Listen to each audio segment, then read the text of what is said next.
This is UMAR AHMED for IFL TV in association with MTK Global here in Manchester, joined by the main man Nigel Travis and also Jack Catterall. Who? No, Nigel Travis. Just me. Don't worry about him. Nigel, you love being called the main man. Yeah, let's talk about the hotel reception bit again. My God, my heart attack was starting again. Walking into the hotel, Nigel Travis is there, same tracksuit bottoms. No one is above the law. No one, everyone is gettable. So there's a few on the list who've not been reached yet, and listen, come near me. And he's been done. Fucking try. Obviously, he's been done. Easy meat. Has Chantal Cameron never been there? So, in all fairness, that was the first question we asked. It was Tommy Coyle who instigated the question and said, "Can we do Chantal?" And Jamie said no. But she's getting done regardless. So. Okay, Jack, some really positive news for yourself recently. The WBO put out that statement, which I'm sure the whole gym was delighted at seeing. But let me just quickly ask you about Ramirez Postal. A lot of people had either Postal nicking it, a draw, it was a close fight. How do you see it? Yeah, very close fight. I thought all along that it was a bit daft of him, really. Not daft of him, obviously they want to go for the undisputed fight, but he had a tough fight in Postal before he could get there. And an even tougher fight in me. But yeah, I thought it was a close fight, could have gone either way, I guess. They probably swayed with the champion, he's got the 2 belts. They have to really take the belt off a champion. I know that if I go over there, I have to do a proper job on him. I can't leave it to be that close. But yeah, I think Postal put on a really good display. I mean, if that fight does get made next, which the WBO said will happen, I'm sure confidence going into that Ramirez fight has probably increased after that fight. Is that fair to say, Jack? Of course, I've always been confident. I've watched his fights from 5, 6, 7 fights ago. I know he had a good win against Maurice Hooker, who I flew around America chasing for that fight when I was mandatory last year, and I wasn't over impressed with Hooker. I thought he was one of the weaker champions. Ramirez blasted him out and everybody was raving about Ramirez, but if you go back a couple of fights, I think it's the Zapata fight, didn't look brilliant, and again at the weekend he was in a tough fight with Postal, so there's definitely a lot of things I can see that I can utilise and beat him with. Nigel, I'm sure it's been an extremely difficult time for Jack, just waiting for this shot. What about yourself and Jamie and the rest of the gym? You know, Jack, that's what I get told, that he's constantly working in the gym regardless of the situation. How frustrating has it been, Nigel? Yeah, I think it's documented, you know, how frustrated we've said to many people, but I've also seen loads of stuff about Dillian White, and obviously Dillian White was in that position, you know, apparently 1,000 days, over 1,000 days. Yeah.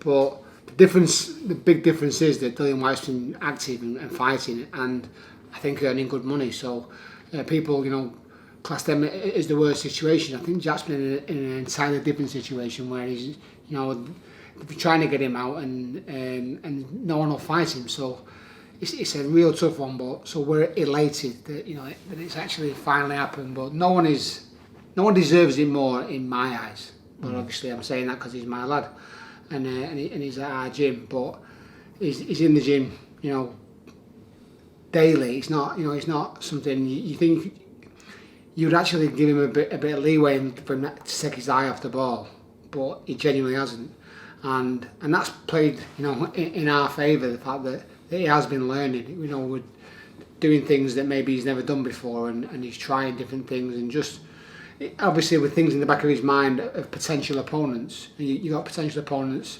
who we discuss, you know, different all the time. So and at the moment, you know, our minds are firmly on Ramirez, because that's what, you know, as has been indicated by the president of the WBO, that should be the next fight.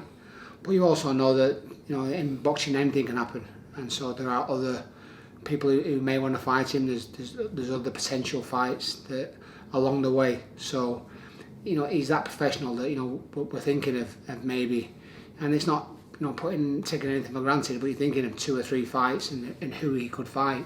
But that's how good he is. We genuinely believe that whoever takes up that, you know, whoever gives him that challenge, then we believe that he'll step up and take what's rightfully his, we believe.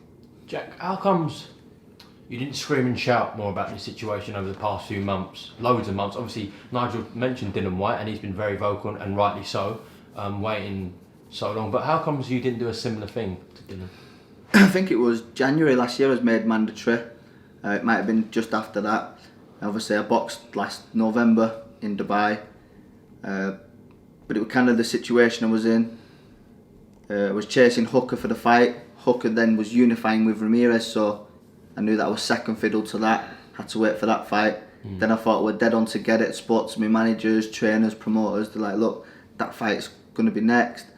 Then obviously the WBC put in the mandatory for Postal before the WBO got filed. So again, and then kind of like I'm in the same position as everybody this year. We've all been on standby with the pandemic. So I was flying out to watch Postal Ramirez in February the 1st, I think, when it was first scheduled in China.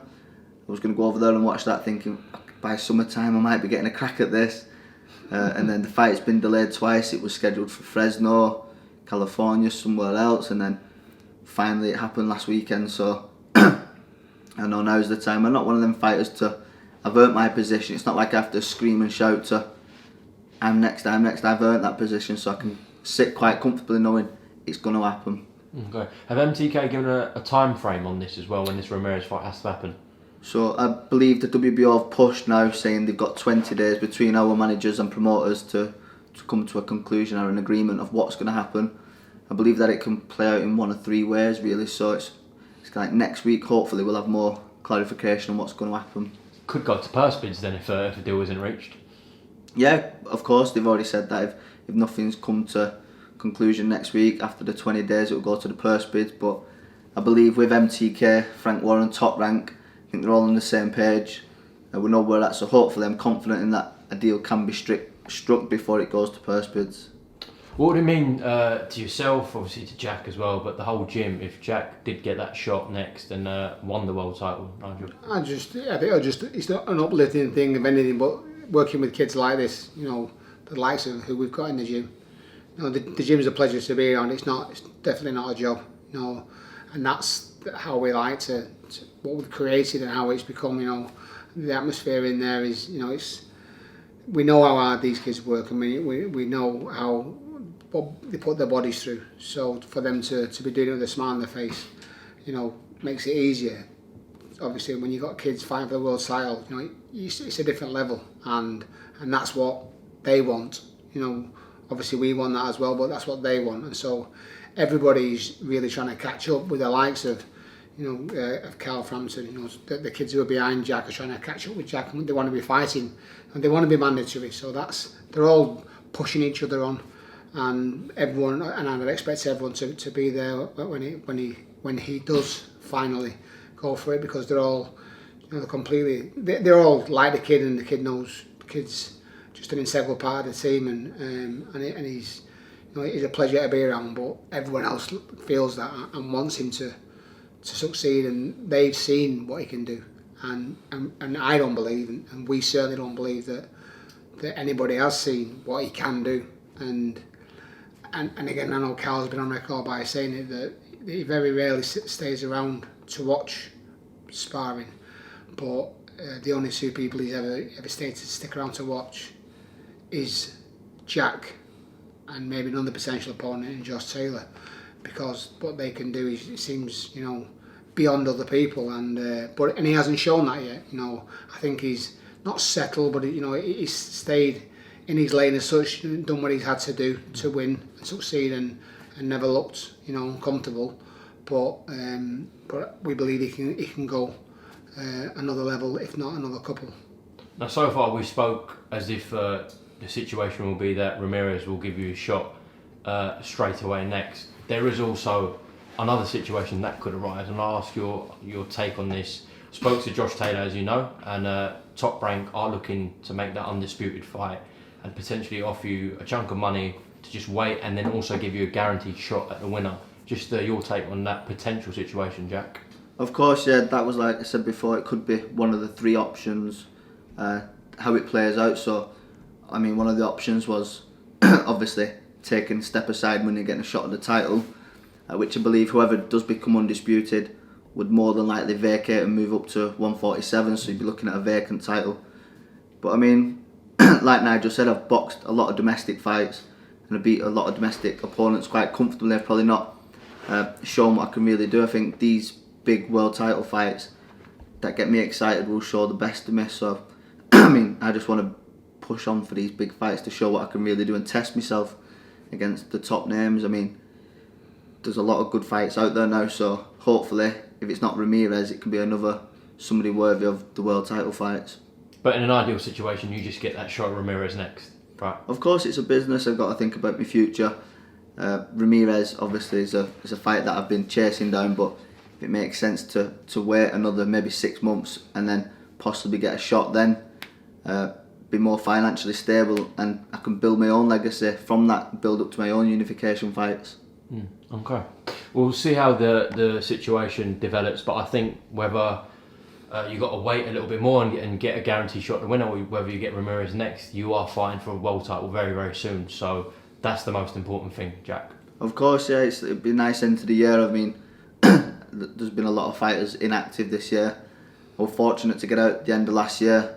I've been in the gym, learning, sparring, chipping away, and it was great news the other day. So finally we can work towards a date and pick up one of these world titles. I think that's the problem. It's not knowing. For him, it's been the not knowing.